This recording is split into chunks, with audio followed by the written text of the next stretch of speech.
Estamos começando mais um Papo Revelado aqui junto com você para mais um estudo e mais uma semana. Estamos chegando ao fim do nosso assunto, da cronologia dos eventos finais. E antes, para começarmos este estudo da Bíblia, vamos fazer uma oração. Diário, por favor. Senhor Deus, te louvamos pela grande esperança que o Senhor conserva em nosso coração. Ajude para que cada ouvinte também tenha esse desejo de te conhecer mais e saber da tua breve volta. Em nome de Jesus, nos abençoe nesse estudo. Amém. Amém. Muito bem-vindo ao 11º episódio aí. Hoje vamos especialmente falar sobre um tema que enche nosso coração de esperança. Tudo bem com você, Lincoln? Tudo bem. Hoje o tema é a volta de Jesus e a ressurreição geral dos salvos. A ressurreição, muito bem. Pegue sua Bíblia, esteja conosco. Vamos falar, Lincoln, hoje sobre essa que é inesperada para alguns, mas é aguardada por muitos outros, né? Que é a vinda de Cristo, que vai surpreender a todos aí. Para alguns será uma surpresa agradável, para outros nem tanto, certo? Exatamente. A gente vai começar com Bíblia. Então pegue sua Bíblia, faça suas anotações, leia depois, nos acompanhe aqui agora com Apocalipse 6 do 14, Apocalipse 14 do 6 ao 13. Nós vamos ler essa descrição maravilhosa que está lá no livro de Apocalipse. E vi outro anjo voar pelo meio do céu, e tinha um evangelho eterno para proclamar aos que habitam sobre a terra, e a toda nação, e tribo, e língua, e povo, dizendo com grande voz: temei a Deus e dai-lhe glória, porque é vinda a hora do seu juízo. E adorai aquele que fez o céu, a terra e o mar e as fontes das águas. E aí outro anjo seguiu dizendo: caiu Babilônia, aquela grande cidade que a todas as nações Deus deu a beber do vinho da ira da sua prostituição. Em seguida, o terceiro anjo dizendo com grande voz: se alguém adorar a besta e a sua imagem e receber o sinal na sua testa ou na sua mão, também este beberá o vinho da ira de Deus, sem mistura, no cálice da sua ira, e será atormentado com fogo e enxofre diante dos santos anjos e diante do Cordeiro. E a fumaça do seu tormento sobe para todo sempre, e não tem repouso, nem de dia, nem de noite, os que adoram a besta e a sua imagem, e aquele que receber o sinal do seu nome.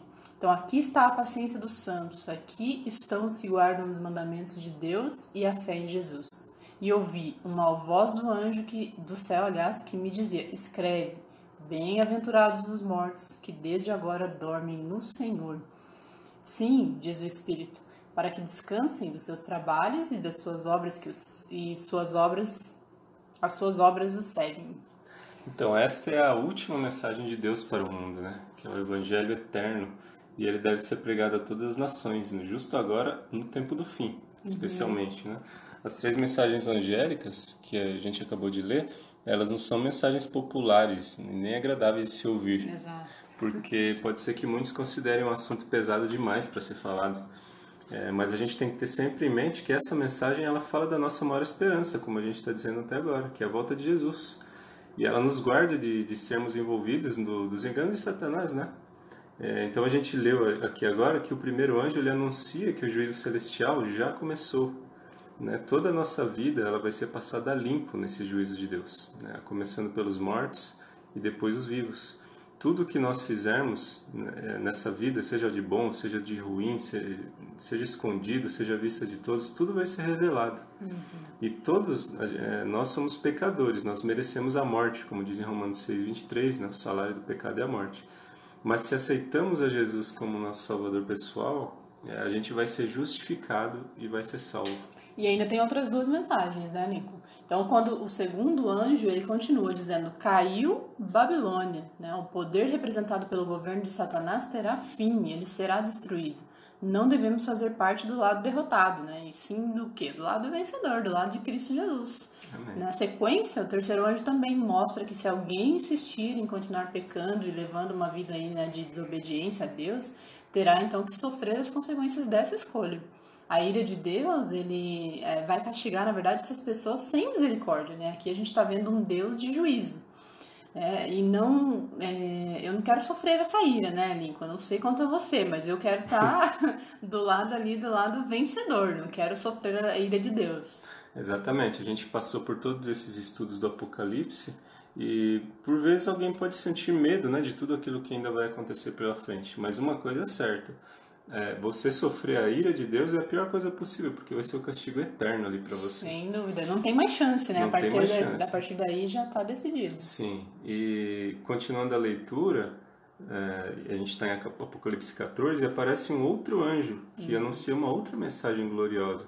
A gente vai ler ali Apocalipse 14, do verso 14 ao 16, diz assim: E olhei, e eis uma nuvem branca, e assentado sobre a nuvem um semelhante ao Filho do Homem, que tinha sobre a sua cabeça uma coroa de ouro, e na sua mão uma foice aguda. E outro anjo saiu do templo, clamando com grande voz ao que estava sentado sobre a nuvem: Lança tua foice, faz a colheita, a hora de colher é vinda, porque já a seara da terra está madura. E aquele que estava sentado sobre a nuvem passou a sua foice na terra, e foi feita a colheita. É a volta de Jesus, meu querido amigo. Amém. É a concretização de toda a história, né? Tudo que a gente estudou aqui se resume a esse evento glorioso que é o maior de todos, né? Nós somos inclinados aí a especular sobre a data, né, da segunda. Quando Jesus vai vir? Alguns arriscam fazer contas e marcam datas aproximadas, né?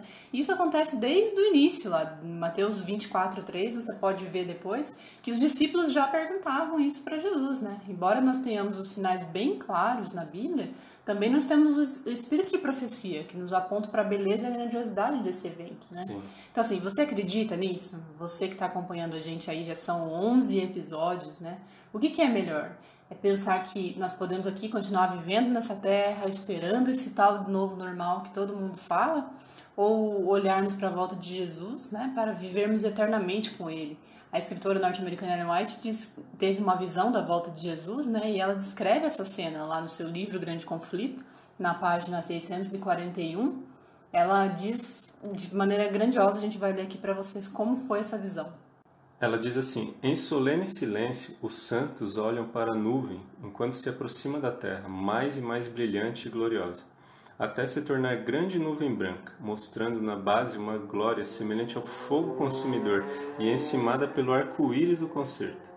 Jesus na nuvem, ele avança como poderoso vencedor. O firmamento parece repleto de formas radiantes, milhares de milhares, milhões de milhões. Nenhuma palavra humana pode descrever essa cena. Mente alguma mortal é apta para conceber seu esplendor. A sua glória cobriu os céus e a terra encheu-se do seu louvor. E o seu resplendor era como a luz, está em Abacuque 3, 3 e 4.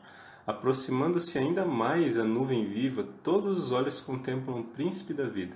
Nenhuma coroa de espinhos agora desfigura a sagrada cabeça, mas uma estrela de glória repousa sobre a sua santa fronte. O semblante divino irradia o fulgor deslumbrante do sol, e no vestido e na sua coxa tem escrito este nome: Rei dos Reis e Senhor dos Senhores. Isso também está escrito ali em Apocalipse 19, 16.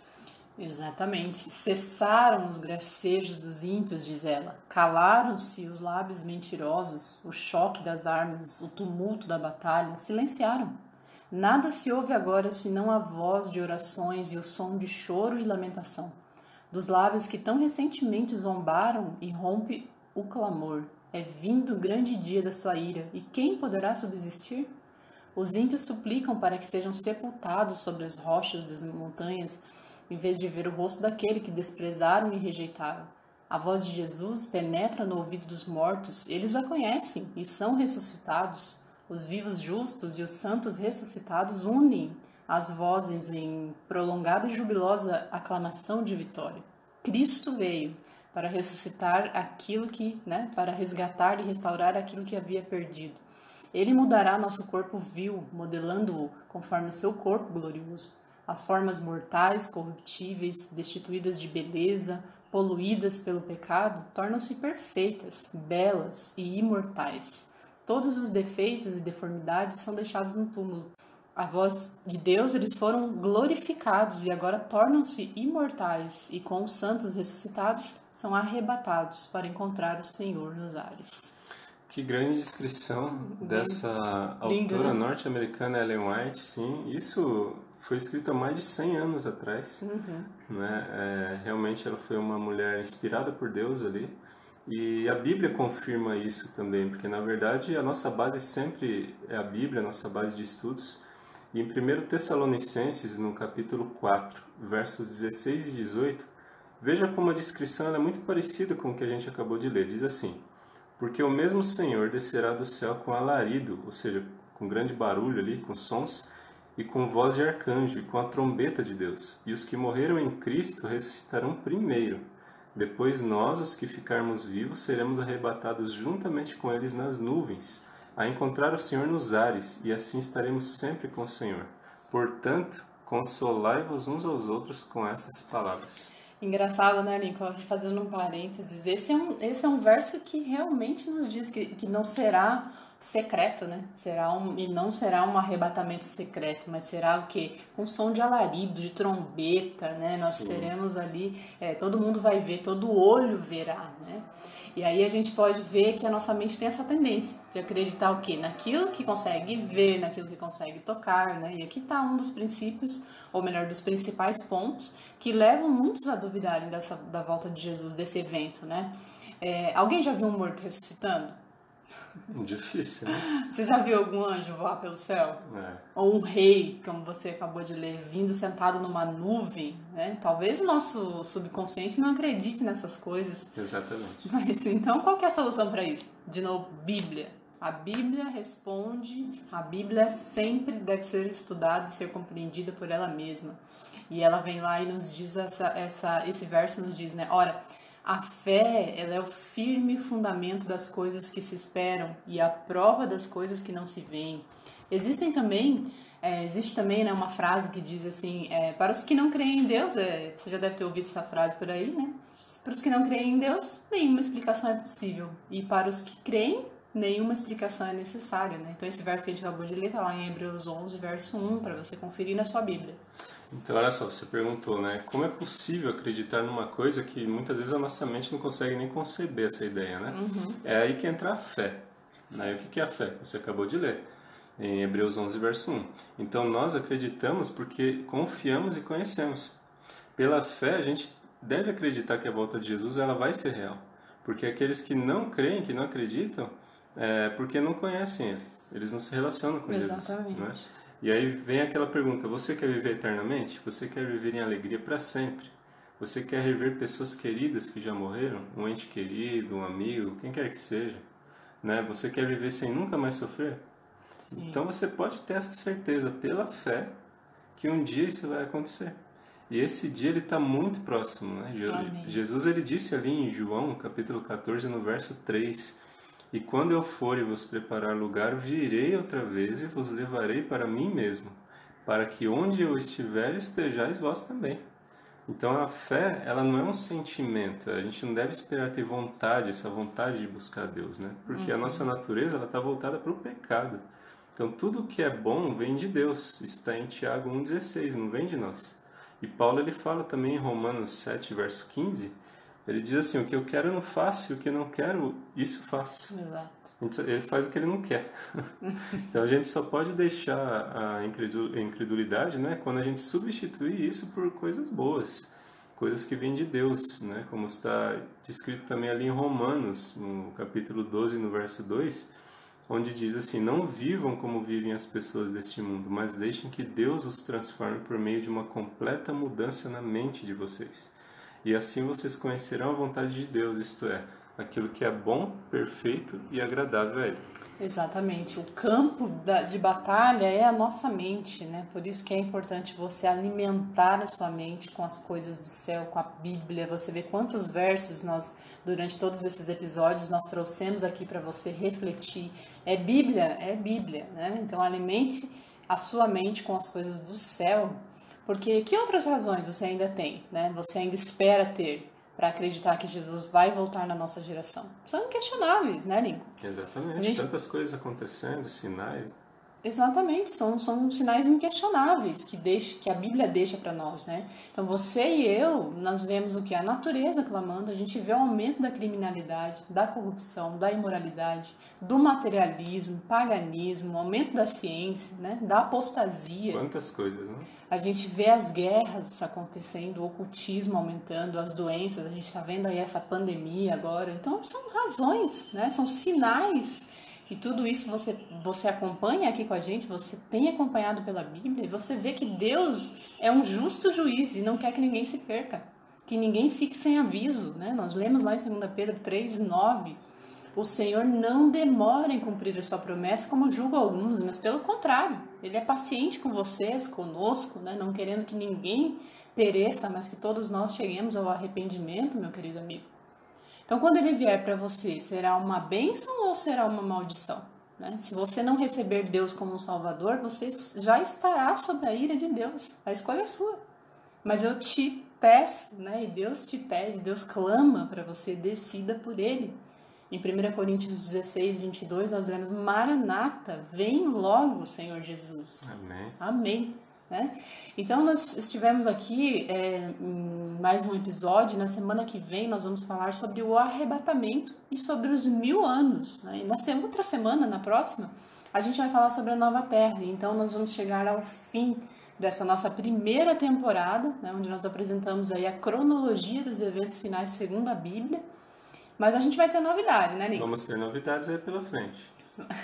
Acompanhe aí com a gente, acompanhe também o nosso Instagram, o @papo-revelado.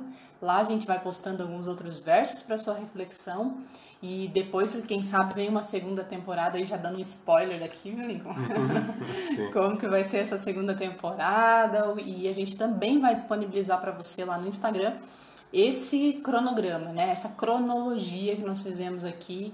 Ainda faltam 2 episódios, mas de tudo que vai acontecer já está acontecendo, e para então que Jesus volte. E nós te aguardamos no próximo episódio. Um grande abraço. Um grande abraço, fique com a gente.